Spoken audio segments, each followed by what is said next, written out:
Welcome to Project Me TV. I'm Tiffany Carter, and today we are talking about my biggest mistakes. Yep, my mistakes that I've made in entrepreneurship and in life. I truly believe there are amazing lessons in our mistakes, and I've made a lot of them in my 11 years as an entrepreneur. So let me share some of them too today.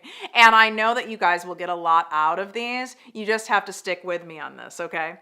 So the first thing is not putting myself first. I never put myself first before. It was everyone and everything ahead of me, from work to friends to family to everything. And it left me drained, it left me resentful, it left me empty. It sucked my creative energy, and therefore it started translating right into my work life. People could sense that I was like fatigued and burnt out and not into it. You don't attract new clients, new sales, new opportunities when you're kind of in that zone. And I was just giving, and not receiving. No bueno, not good. What I do now is I constantly am doing a check and balance with myself, that I am giving, but I'm also receiving. And I don't mean it's necessarily receiving from other people, but meaning giving back to myself. I'm always checking, because when you're out of alignment with that, you'll be able to tell, because you feel like crap. You're tired, you're burnt out, you're uninspired, and that's when you need to make a shift and start giving more to yourself. You've been putting too much out there. The second thing is overworking. Oh my God. I mean, I'm not even kidding. I literally was a workaholic. And I mean that like by true addict nature. I was taught growing up, my mom is also an entrepreneur.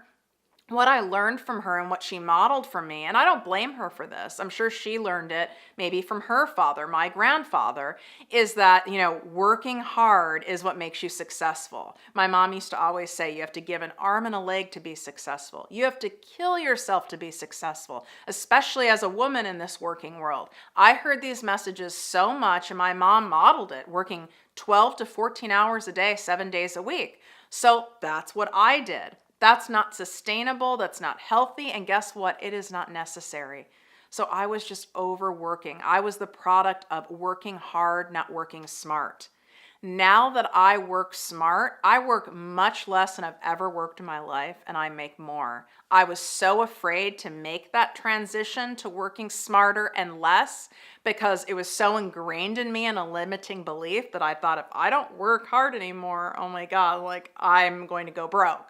I'm going to end up living in a tent.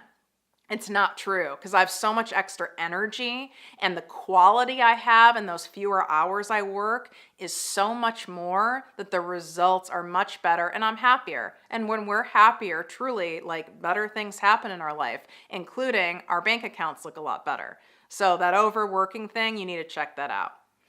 The last thing I want to share with you is a mistake that I still have to catch myself with to this very day, and it was not saying no. I always thought like I had to say yes to everything. Like I even think like, media in general is all about saying yes. Like, Nike's like, just do it. There's a lot of like propaganda out there, like just say yes, saying yes, be open to every opportunity. So I was like a yes person. Yes, yes, yes. Even when it didn't feel good, or even when I got that gut feeling, it was really a no, I would say yes. And this happened with accepting people as clients who I knew like weren't a good fit, but I said yes. Like I did this all the time. I wasn't checking in with myself first and pausing. It was more so just like autopilot, be like, yes, yes. I just always said yes. Now what I do is I take a moment, right? Before I accept an opportunity, before I accept a client, or even if it's just like a dinner invite or a party invite, I pause versus reacting, and I check in with myself. That pause might be 24 hours, and that's okay. Someone else can wait. That might be 15 seconds for me. It depends on the thing. Usually like the bigger the thing, like going out to dinner versus like a big opportunity for a client, there's a little bit of a time difference there.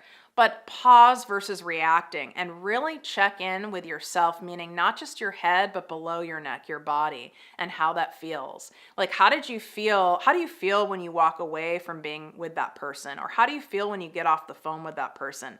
If it doesn't feel high vibe or good, or you feel drained, it's just not a good fit. And guess what? The amount of money isn't worth it. I've accepted opportunities because the money was so amazing, only to realize I've lost so much more in the meantime. It just wasn't worth it. It may look like it might be dazzly as sparkly, but it's just not.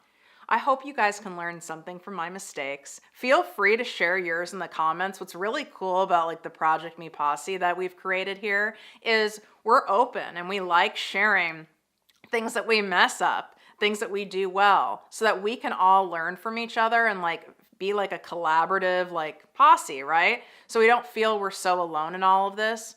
All we are humans. We're doing the best that we can. And if you're not making mistakes, you're not trying hard enough. Thanks for watching, and I will see you guys soon.